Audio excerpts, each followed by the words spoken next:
বহু প্রতীক্ষিত বাংলা শস্য বীমা প্রকল্পের টাকা কিন্তু এবারে কৃষকদের ব্যাংকের অ্যাকাউন্টে ঢুকতে শুরু করে দিয়েছে।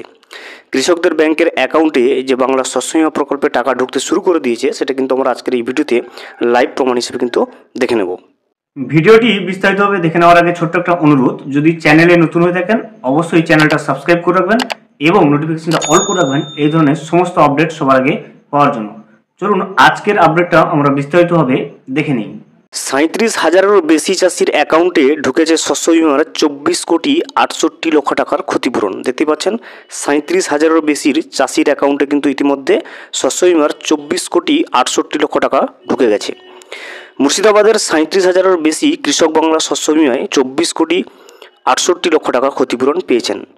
ইতিমধ্যে সেই টাকা জেলার 37,370 জন চাষির অ্যাকাউন্টে কিন্তু ঢুকেও গেছে। দেখতে পেলেন যে ইতিমধ্যে কিন্তু বাংলা শস্য বীমা প্রকল্পের যে টাকাটা, ক্ষতিপূরণের টাকাটা ফসলের, সেটা কিন্তু কৃষকদের ব্যাংকের অ্যাকাউন্টে ঢুকতে শুরু করে দিয়েছে। গত মরশুমে অতিবৃষ্টি ও বন্যায় জেলার ভরতপুর 1, বহরমপুর সদর, বড়গা, কান্দি সদর, খড়গ্রাম ও নবগ্রাম ব্লকে ধান চাষের ক্ষেত্রে প্রচুর ক্ষতি হয়েছিল। ফলে এলাকার 40,804 জন চাষি শস্য বীমার জন্য কিন্তু আবেদন করেন। এদের ক্ষতিপূরণের টাকা ব্যাংকে ঢোকা শুরু হয় 8ই জানুয়ারি থেকে। দেখতে পাচ্ছেন 8ই জানুয়ারি থেকে কৃষকদের ব্যাংকে শস্য বীমা প্রকল্পের শস্যের ক্ষতিপূরণের টাকা কিন্তু ঢোকে শুরু করে দিয়েছে। তবে আরও প্রায় 3,500 চাষির ক্ষতিপূরণ দেওয়া বাকি আছে। সব মিলিয়ে মোট 28,65,00,000 টাকা ক্ষতিপূরণ পাবেন এরা।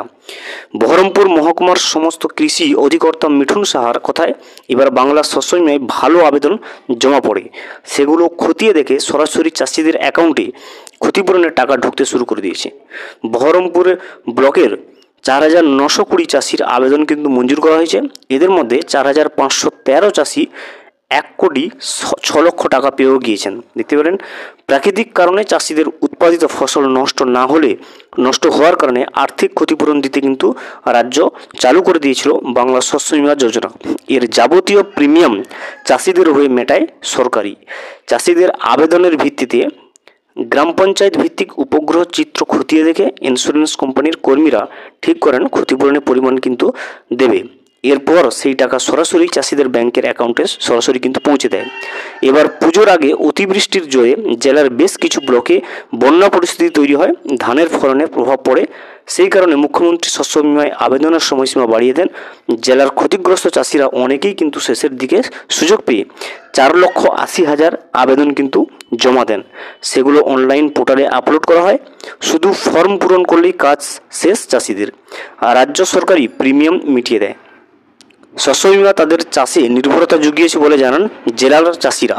কেননা প্রাকৃতিক কারণে ক্ষতিগ্রস্ত হলেও বিমার টাকা পাওয়ায় তারা ফের চাষ করার কিন্তু সুযোগ পেয়ে যাচ্ছেন। দেখতে পাচ্ছেন ইতিমধ্যে শস্য বীমা প্রকল্পের যদি আপনি আবেদন করে থাকেন, শস্য বীমা প্রকল্পের টাকা কৃষকদের ব্যাংকের অ্যাকাউন্টে কিন্তু ঢোকা শুরু হয়ে গেছে। আপনিও কিন্তু অবশ্যই ব্যাংকের অ্যাকাউন্টটা চেক করবেন, আপনারও কিন্তু ঢুকে যেতে পারে। এখনও পর্যন্ত যদি না ঢুকে থাকে চিন্তার কোনো কারণ নেই, অবশ্যই কিন্তু আপনারও শস্য বীমা প্রকল্পে টাকা ঢুকবে। এবং আপনার যদি ইতিমধ্যে কিন্তু যদি ব্যাংকের অ্যাকাউন্টে শস্য বীমা প্রকল্পের টাকা ঢুকে যায় তাহলে অবশ্যই কমেন্ট করে জানাবেন কোন জেলা থেকে আপনার টাকাটা ঢুকেছে। ভিডিওটি সম্পূর্ণভাবে দেখার জন্য অসংখ্য ধন্যবাদ।